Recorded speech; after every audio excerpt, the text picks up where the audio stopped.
Damn, Champagne Poppy, they say them songs that you just streamed off your new project, White Man, say that shit ain't dope. The comments crazy. And then Kai Sinat, shout out to Kai Sinat. He kept it real. They said Kai said that shit was ass. Yo, Rick Ross just blasted Drake on Instagram, calling him washed only hours after Drake dropped Ross's name in a wild bar on his brand new albums. That's the chaos everybody's talking about right now. On May 15th, 2026, Drake shocked the whole internet by dropping 3 albums in one night. Iceman, Habibti, and Maid of Honor. 43 tracks, no warning, no rollout, nothing. And Drake clearly wasn't trying to play nice this time. Every song sounded like he had a list of people he wanted to check personally. Rick Ross ended up right in the middle of the smoke. DJ Khaled caught shots too. Even LeBron James wasn't safe, with Drake putting the NBA star on blast in front of millions. Then things got even crazier when Drake went after ASAP Rocky with harsh lines that instantly had social media exploding. J. Cole got mentioned, Jay-Z got dragged into the conversation, and Drake even said he'd rather take $500,000 cash than sit down for dinner with Hav. Kendrick Lamar also stayed heavily in Drake's sights across multiple tracks, with Drake trying hard to tear down Kendrick's reputation and legacy. And DeMar DeRozan, somebody once seen his family in Toronto, got hit with betrayal talk too. Every name Drake mentioned had one thing in common. He clearly felt they switched up on him, stayed silent, or picked the wrong side when things got messy. Drake came back with receipts, memories, and years of built-up tension, and on May 15th he unloaded all of it at once. This is the full breakdown. Every single person who caught a diss, exactly what Drake said about them and how they reacted once those bars started spreading online. Some people fired back immediately, while others went completely silent. And honestly, that silence spoke just as loud. You need to hear how all this unfolded, because the energy around this drop was different from anything Drake has done before. On May 15th, Drake releases 3 albums, Iceman, Maid of Honor, and Habibti, totaling 43 tracks. And fans online quickly start connecting the dots on who might be catching strays across the project. May 15th, 2026, Drake turns Toronto upside down with a huge live stream event. The whole city was going crazy, fireworks lighting the sky, crowds gathering outside, people thinking it was just some private video shoot or promo moment. Nobody had any clue what was really about to happen. Then right after the live stream ended, boom, 3 albums hit streaming platforms at the exact same time. Iceman, Habibti, and Maid of Honor. 43 songs all at once, no warning shots, no tease singles, no countdowns, no fake hype campaign. Drake just dropped the music straight onto the culture like a bombshell. The internet instantly lost its mind.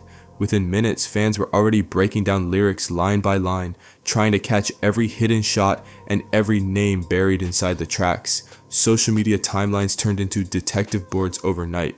And you gotta remember, Drake had been carrying tension ever since the Kendrick Lamar battle back in 2024. That situation damaged his image publicly, and he watched people around him start moving differently after the fallout. Former friends switched sides, collaborators kept their distance, and people he once stood beside suddenly acted unfamiliar. Now Drake came back sounding like somebody who had been keeping notes the entire time. Iceman wasn't just music, it sounded personal. Like Drake turned the studio into a courtroom and put everybody on trial at once. Every verse felt calculated, every line sounded aimed directly at somebody, and the message was clear. He didn't forget anything. Let's break down every target one by one. And to really understand why Drake came at Rick Ross so aggressively, you gotta rewind back to 2024. These two built a serious music run together. We're talking Aston Martin music, Stay Scammin', Money in the Grave, major records that dominated playlists for years. Ross and Drake looked unstoppable for a long time.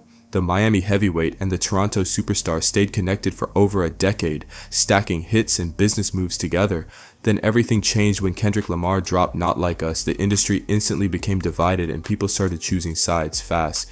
Rick Ross didn't stay neutral either. He openly backed Kendrick and made sure everybody saw it. Ross even released Champagne Moments on Dimao, a diss track aimed directly at Drake, and he kept the pressure going online afterward. Interviews, social posts, slick comments. Ross made it clear where he stood. Meanwhile, Drake watched somebody he once worked closely, would switch sides publicly, and judging from these new albums, that situation clearly stayed in his mind for a long time.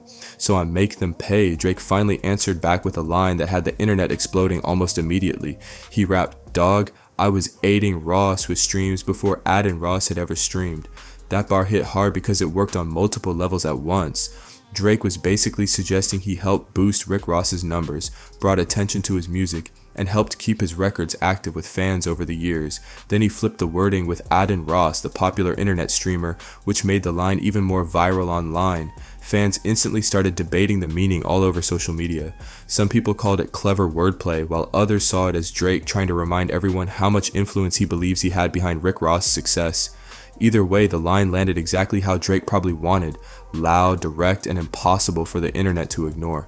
Drake was basically saying Rick Ross went from being helped by one of the biggest artists in music to becoming just another internet name people argue about online. That line came off ruthless, and fans instantly knew Drake was trying to embarrass Ross publicly, but Ross wasn't about to stay quiet. Within hours of the album's dropping, he jumped on Instagram and went completely off.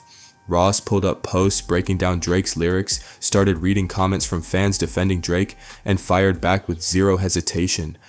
"The Glazer University," Ross joked while mocking Drake supporters online. Then he added, "Let's all leave little mans alone now. He did it. He dropped 3 mid-projects. It was fun while it lasted. You're washed." That alone had social media going crazy, but Ross kept pushing. He posted a comparison between Drake's Iceman title and his own upcoming album Set in Stone, which is expected to drop June 12th. Then he hit fans with a cold caption, "Iceman melted, Stone lasts forever." That wasn't just a random reaction anymore. Ross started making it feel like a full rollout against Drake. People online immediately began debating whether Ross was turning this entire situation into promotion for his next project, while also trying to damage Drake's momentum at the same time. Ross later spoke to Page 6 and made it clear he still believes rap should stay competitive. He said, "It's always diss tracks. You know, Rose, that competitive spirit to me is what made hip-hop what it was. It has to be competitive." Then he shifted his attention toward podcasters Rory and Mal, accusing them of heavily defending Drake anytime controversy pops up. Ross basically claimed certain media voices protect Drake from serious criticism and help control the narrative around him online. At that point, this wasn't just rap bars anymore, and the drama had spread into interviews, podcasts, Instagram lives, and the entire hip-hop media world. Before Drake even released the albums, Rick Ross was already outside talking tough. During an interview on Hot 97 with Nessa, Ross openly said, "Don't nobody fear Drake's album release, nobody." The energy was already tense before a single track even hit streaming platforms. Then Drake finally dropped the music and Ross responded almost immediately in the same news cycle. That's why people know the situation is far from over. Ross is teasing a whole project connected to this feud, and fans already expect more direct shots coming soon. Summer 2026 is shaping up to be full rap warfare online and in the music. But the DJ Khaled situation felt different from the Ross drama. This one wasn't really about money, business, or direct betrayal. It sounded more personal. Like Drake felt abandoned when the pressure got heavy. Drake and DJ Khaled built major records together over the years. Every time Khaled needed a massive anthem, Drake usually showed up and helped deliver a hit. Their connection looked solid publicly for a long time. But during the huge Kendrick Lamar battle in 2024, Khaled mostly stayed quiet. He didn't publicly defend Drake, didn't jump into the conversation, and avoided the drama almost completely. To Drake, that silence apparently stood out more than anything else. On Make Them Pay, Drake addressed it directly with a layered line that instantly caught attention online. He rapped, "And Khaled, you know what I mean? The beef was fully live. You went halal and got on your deen, and your people are still waiting for a free Palestine, but apparently everything isn't black and white and red and green." That lyric immediately sparked debate because Drake mixed personal frustration, cultural references, and political commentary all into one moment. Fans online started breaking down every part of the bar, arguing over whether Drake was questioning Khaled's silence during the feud or criticizing selective public support during serious conversations happening worldwide. Drake was basically accusing DJ Khaled of staying neutral during one of the biggest rap conflicts in recent years. The "went halal" line referenced Khaled's Muslim faith, And Drake seemed to suggest Khaled stepped away from the drama instead of standing beside him when tensions exploded publicly. Then Drake pushed things even further by mentioning the Palestinian cause in the same bar. Online, many fans interpreted that lyric as Drake questioning when Khaled chooses to speak out publicly and when he stays silent. The message behind the line sounded clear. Drake felt Khaled showed support loudly in some situations, but stayed quiet during Drake's battle with Kendrick Lamar. That made the lyric feel bigger than a normal rap jab. Drake wasn't just criticizing Khaled's actions, he was questioning loyalty itself. And what made people pay even more attention was Khaled's reaction afterward, or lack of one. So far, Khaled hasn't publicly responded. No interviews, no long Instagram captions, no live stream reaction, nothing. Considering how active Khaled usually is online, that silence immediately became part of the story too. Then Drake turned his attention toward LeBron James, and that shocked a lot of people because Drake and LeBron had looked close for years. They moved in the same celebrity circles, appeared at major events together, and publicly supported each other many times. LeBron attended OVO Fest before, and fans always viewed their connection as genuine. So when Drake suddenly aimed bars at LeBron on Make Them Remember, social media exploded instantly. Drake rapped, "I shouldn't even be shocked to see you in that arena because you always made your career off of switching teams up." That line clearly referenced LeBron's famous team changes throughout his NBA career, but Drake made it sound deeper than basketball. Then Drake followed with another line that got even more attention online. "Please stop asking about what's going on with 23andMe. I'm a real one and he's not. It's in my DNA." The 23andMe mention worked as a play on words because it referenced both the DNA testing company and LeBron's iconic jersey number 23. Fans immediately started debating the meaning behind the lyric, with many believing Drake was questioning LeBron's authenticity and loyalty rather than just joking about basketball decisions. At that point, people realized Drake wasn't just targeting rap rivals anymore. He was going after longtime friendships too. Think about the bigger picture here. LeBron was part of the same celebrity circle Drake moved around during the entire Kendrick Lamar fallout. They shared events, mutual friends, big public moments, all of that. So when Drake mentioned the arena, fans felt like he wasn't only talking about basketball courts, he seemed to be talking about the bigger cultural spotlight too.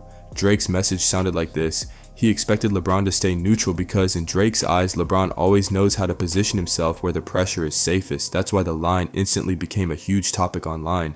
People weren't debating sports anymore. They were debating loyalty and public image.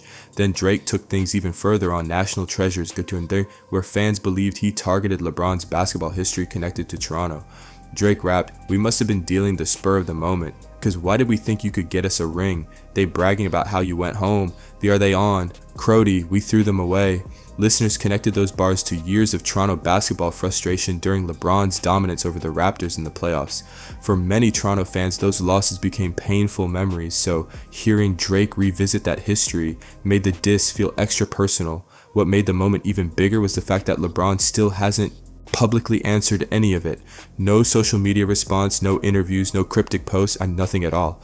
And because LeBron is usually careful about public drama, fans immediately started reading into the silence. When one of the biggest rappers in the world calls out one of the biggest athletes alive and gets no response back, people notice fast.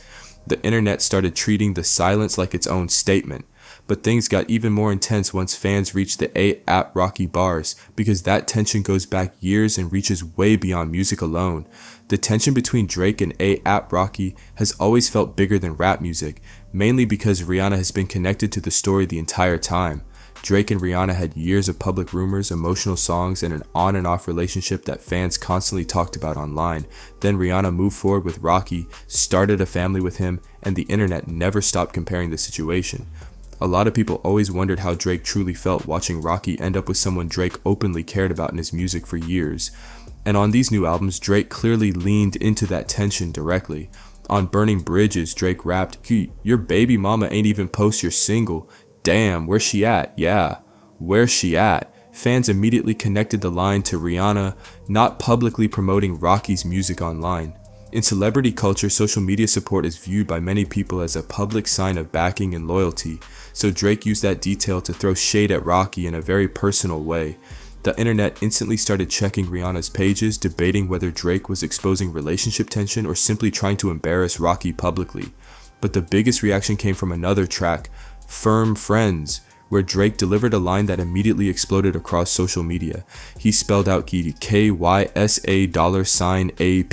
letter by letter. That moment instantly became controversial because Drake made the shot extremely direct instead of hiding behind subtle wordplay. Fans understood immediately who the line was aimed at, and social media timelines went wild breaking down the meaning and debating whether Drake had gone too far. So far, Rocky hasn't publicly responded to any of the bars. He's mostly stayed focused on family life, fashion projects, and his own music releases alongside Rihanna. But with Drake making things this public and this personal, fans are already watching closely to see if Rocky eventually responds or keeps ignoring the situation completely.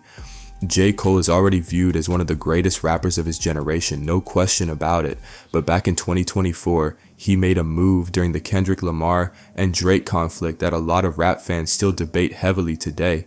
When the Kendrick and Drake tension first exploded, Cole stepped into the situation with 7-Minute Drill, a response track that instantly grabbed attention online. Fans were hyped because it finally looked like the so-called Big Three era was turning into a full rap showdown. But then everything changed fast.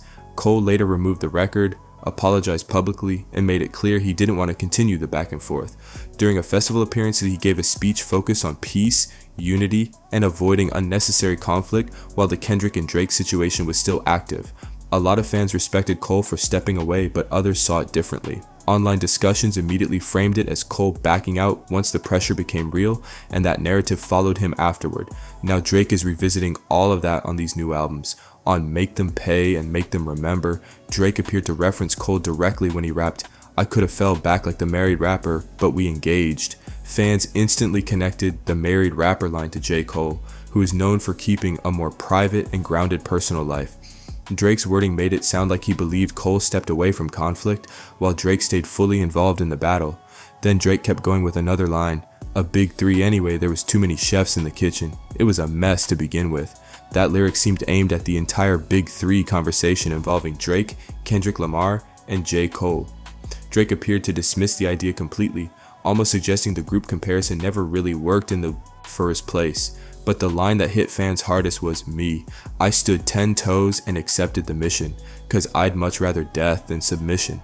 With that bar, Drake painted himself as the one who stayed standing through the pressure, while implying others stepped away when things got uncomfortable.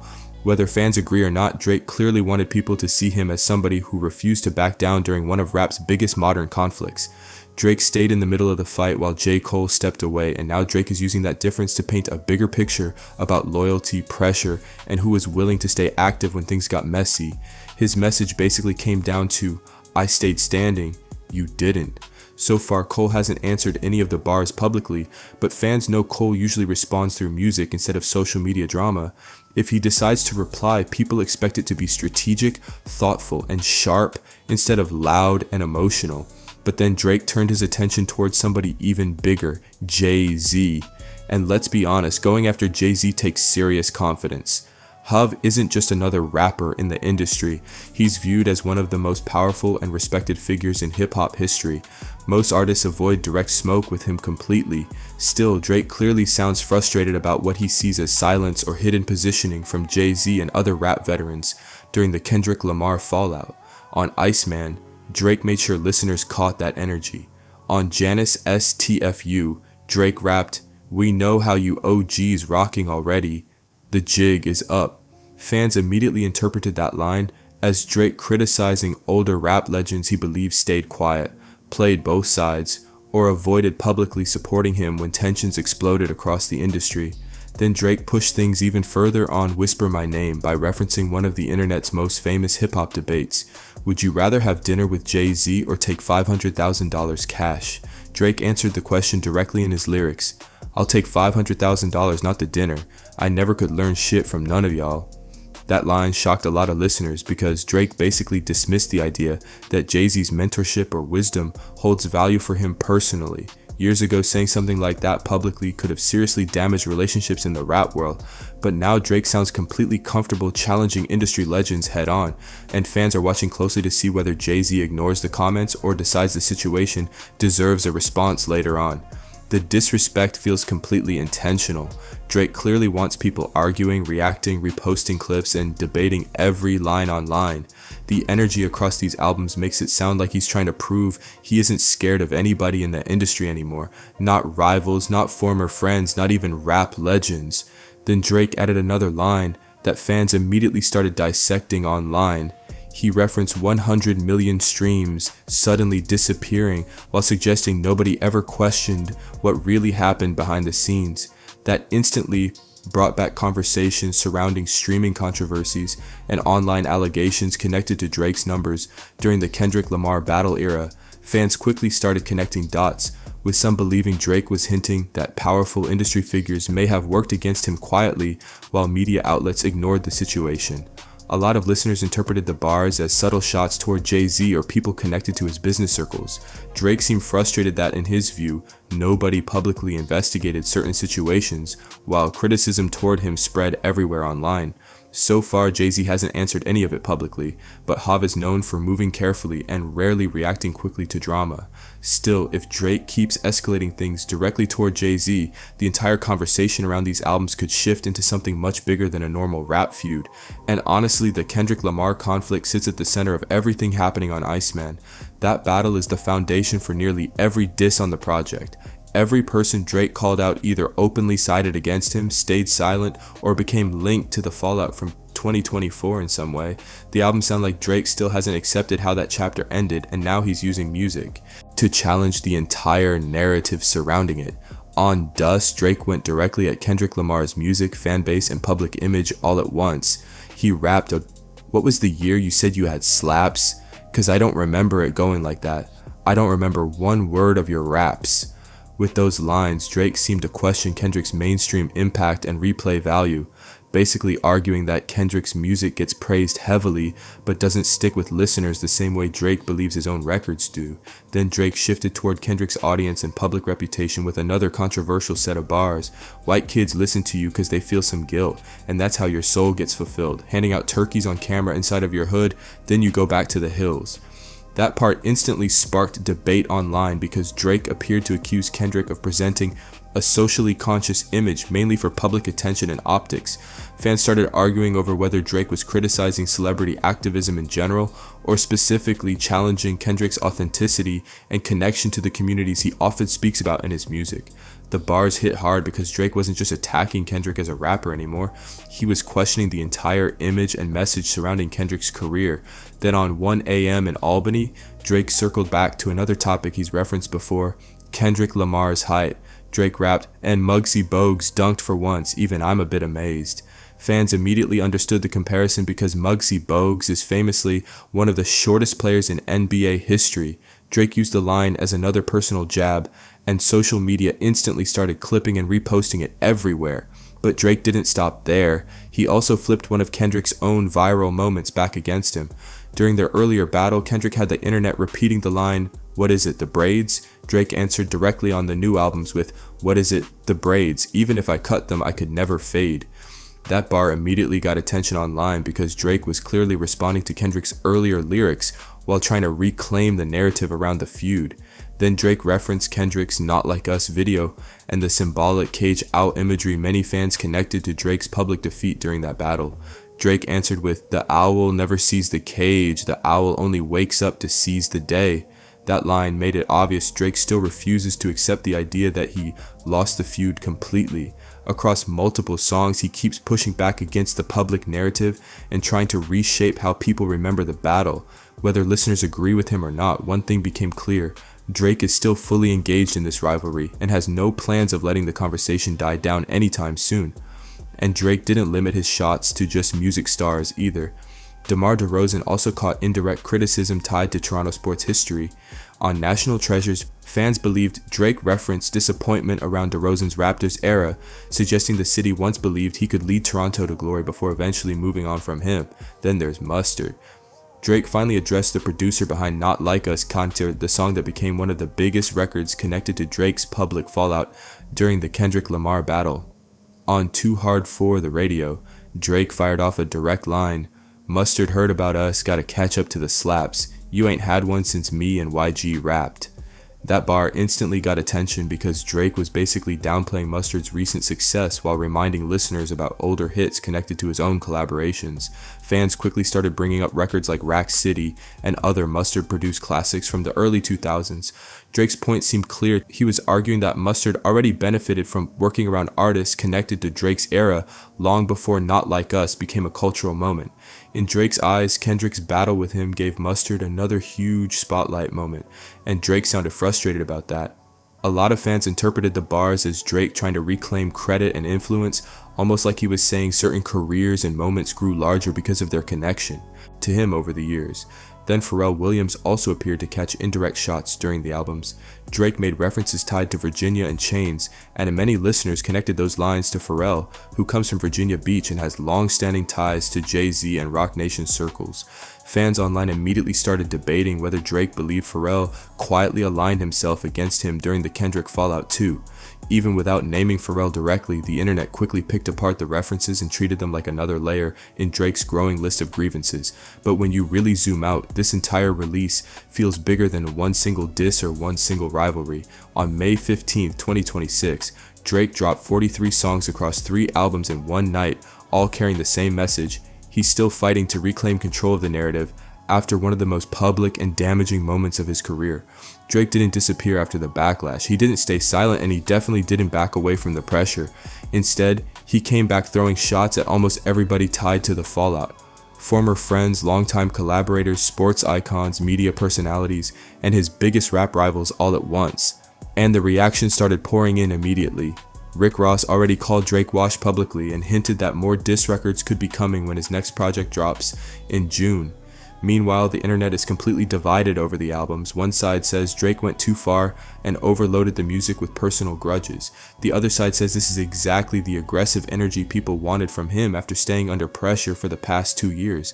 What makes the whole situation even crazier is who hasn't responded yet. Kendrick Lamar has stayed quiet. Jay-Z hasn't addressed anything publicly. LeBron James hasn't reacted either. And online, that silence became part of the conversation almost instantly, because here's what people are really noticing. Whether every bar landed perfectly or not, Drake clearly had something to say to everybody. These albums sound like somebody who spent years remembering every slight, every betrayal, every awkward moment, and every person who switched sides when the spotlight got ugly. That's why fans keep saying this doesn't feel like a normal comeback album. It feels more like Drake walked into the studio with a full case file ready. Every track sounds like he's presenting evidence, defending his name, and trying to rewrite the outcome of the Kendrick era in real time. Now the biggest question is simple: who answers back? Ross already hinted at June 12th. Fans are watching J. Cole closely. People are waiting to see if Kendrick responds at all. And if Jay-Z ever decides to step into the conversation, this could turn into one of the wildest summers hip-hop has seen in years. Right now, the culture feels ice cold, tense, and unpredictable, and Drake made sure everybody felt the temperature change. Drake spent the last 2 years watching the internet turn him into a non-stop topic. He saw Not Like Us become a massive cultural moment. He watched Kendrick Lamar perform on huge stages worldwide, collect awards, and dominate headlines connected to a battle many people believe Drake lost publicly. And it probably hit even harder seeing former collaborators, old friends, and industry people he once worked closely with standing on the sidelines, supporting Kendrick during all of it. From Drake's perspective, these albums sound like the reaction of somebody who kept replaying every moment in his head for years. That's why a lot of fans expected Drake to return with one focused diss track aimed directly at Kendrick. Instead, he dropped 43 songs and started targeting almost everybody connected to the fallout at the same time. And honestly, that changed the entire strategy behind the release. This doesn't feel like Drake simply trying to win one rap feud anymore. It feels like he's trying to overwhelm the entire conversation at once. Every track opens another conflict, another headline, another debate online. Think about it. If Kendrick responds tomorrow, Drake already has issues brewing with Rick Ross, DJ Khaled, LeBron, ASAP Rocky, and others dominating timelines too. If Ross responds with diss records in June, Drake's side can frame it as only one part of a much larger wave of tension happening around him. That's why people keep saying the size of the drop itself may have been part of the plan. The non-stop chaos becomes the strategy. Instead of focusing attention on one clean battle, Drake turned the entire release into a giant web of conflicts all happening simultaneously. Now, some people online believe that approach weakens the impact of individual bars, and honestly, that criticism keeps coming up a lot. Fans argue that certain disses lose momentum because there are simply too many names flying around at once. For example, the LeBron shots compete for attention with the mustard bars. The Kendrick lines share space with comments about ASAP Rocky, DeMar DeRozan, and others. Because of that, some listeners feel none of the disses get enough room to fully land on their own, but at the same time, other fans believe Drake did that intentionally. Instead of giving one rival a clear battlefield, he created confusion everywhere at once. Every conversation online now branches into another controversy, another lyric breakdown, another reaction clip, and another debate about loyalty, fame, and power inside hip-hop culture. Drake might not even want one single rival to become the center of attention this time around, because when rap battles focus on one clear opponent, like what happened in 2024, the culture usually picks sides fast and somebody ends up taking a very public win or loss. But when there are 15 different people catching shots at the same time, everything becomes scattered. Fans argue about different lyrics, different names, different betrayals, and different reactions all at once. The conversation splits in every direction possible, and Drake stays connected to every single headline moving across the internet. That's why some fans believe this rollout was more strategic than chaotic. Even after taking major public criticism during the Kendrick Lamar battle, Drake still found a way to shift the entire conversation back toward himself again, and honestly, that's part of why people keep paying attention. Whether listeners agree with his approach or not, Drake knows how to keep the spotlight moving around him. Even during losses, he has a way of reshaping the conversation and setting up the next phase of the story. A lot of people thought the 2024 battle would permanently damage his position in hip-hop. Instead, Drake used the fallout as motivation and returned with one of the biggest and most aggressive album drops rap has ever seen. Now everybody's watching what happens next. Heading into summer 2026, Rick Ross already confirmed his project drops June 12th, and fans are waiting to see whether his response tracks hit hard enough to seriously shake Drake's momentum, or if they'll just blend into the non-stop noise surrounding this feud. Rick Ross is definitely skilled enough to make things interesting. Nobody questions his ability to rap or deliver disrespectful bars when he wants to.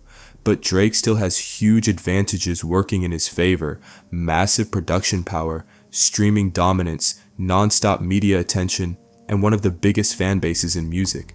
That means for Ross to truly win this round in the public eye, he probably needs a line so sharp and unforgettable that even hardcore Drake supporters have to admit it landed, and honestly, that's a tough level to reach.